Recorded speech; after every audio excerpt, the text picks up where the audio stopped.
how to defeat a high volume puncher, somebody who's all over you, who has that great boxing and seems to be relentless. We are having 40% off at Strike Ready in celebration of my 40th birthday, which just happened. Head over there and grab either my offense course, my defense course, or my takedown course, all for 40% off for another couple days.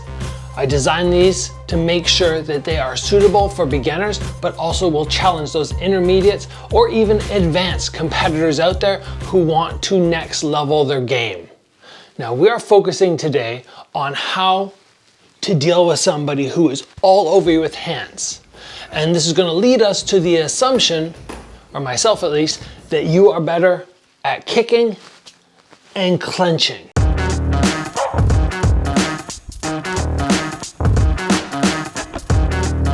So what are the tactics that I would utilize if I was facing somebody who had better hands than me? Well, fortunately, just a couple weeks ago, Jeff Chen was here and we did some kick versus punch sparring. So I'm gonna draw from that footage and I'm gonna show you 4 tactics which I utilized when he was the puncher and I was the kicker.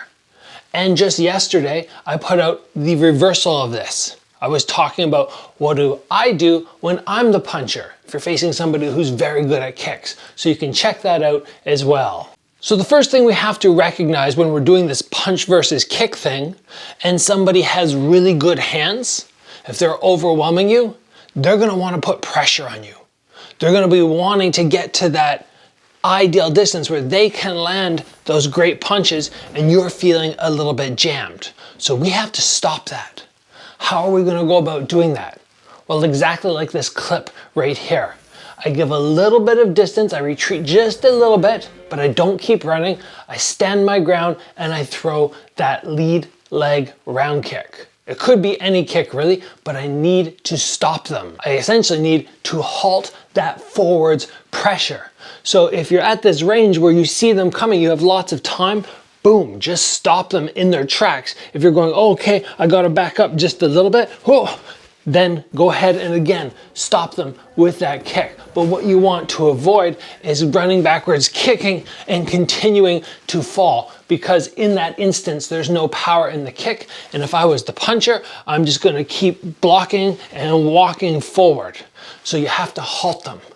And that all comes down to changing the angle of your kick very slightly. It's either gonna be that teep that comes up the middle or a round kick that again is stopping them in their tracks as opposed to knocking them sideways. I love this tactic and it's something, especially off the lead leg, which is gonna be so relevant to dealing with a good puncher. Tactic number 2 is to make sure you fake kicks and then you follow up.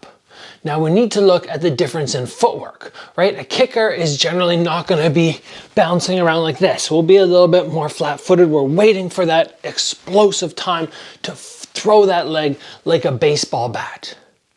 The person on the other side though might be more dynamic. They might be moving around a little bit. And because of that, it's very easy for them to evade, to step backwards. So I don't want to be throwing kicks and missing. I want to throw kicks and I want to land. A good way to do that against somebody who's dynamic with movement is to give them something to think about, get to that ideal range, and then smash them. To come up and then smash them. So you have to utilize those fakes off the legs to scare them and then to set up your ideal distance. And a word of caution when you're doing this, always prioritize high hands. If I'm gonna throw a fake, sometimes I have to recognize this person might also move forward. So if I kind of fake like this, oh, and I'm coming to there, but my hands are way too low, oh, it could be bad. So every time I fake, I have my hands up the middle and shoulders high, right? I might be here from the outside, but then boom, look at that hand difference. Low, high, slightly extended. That makes it very easy for me to block the shots and then still follow up with something else. Tactic number 3 for dealing with that puncher is to smother them when they get too close. Because we have to remember, a kicker wants to be at this range. A puncher wants to be at this range. If you can get to this point where you smother them, you're so tight that their punches feel jammed, all of a sudden it doesn't matter.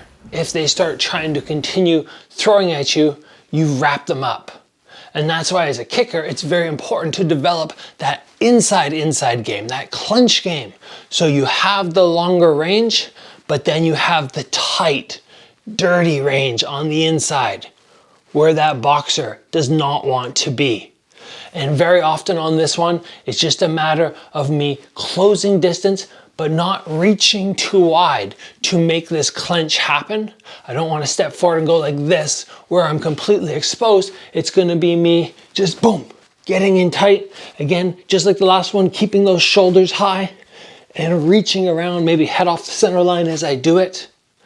This type of tactic is gonna be great because the boxer wants that one range. They're looking for that one range, but you as the kicker can stay outside or inside that range and make life very frustrating for them. The last tactic that I tried to utilize when I was versing Jeff and he was throwing lots of hands, don't get out volumed, right? That is a massive thing to keep in mind. If you're the kicker, you cannot let this person across from you throw 3 punches for every 1 kick you get off.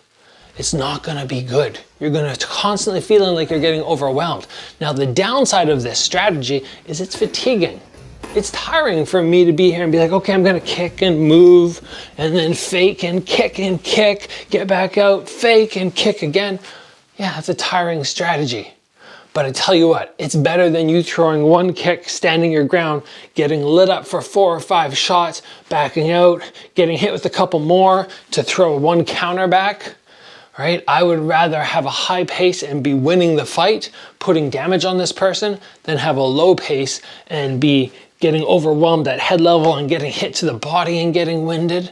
So high volume could be done in either one way, that you match this puncher's pace, you're going and you're going and you're going, or you bring the pace down. You make it hard for them to throw high volume by having that lead leg always ready, by wrapping them up as quick as possible. Don't let them throw 100 punches per round. Get it down to them throwing 30 to 50. So that's something that you can match with your legs. So those 4 tactics should help the kickers out there deal with those high volume punchers, the people who like to primarily box during Muay Thai, kickboxing, or MMA rounds. If you guys enjoyed this video, please give it a like, get subscribed if you have not already, and I will see you back here soon for another video.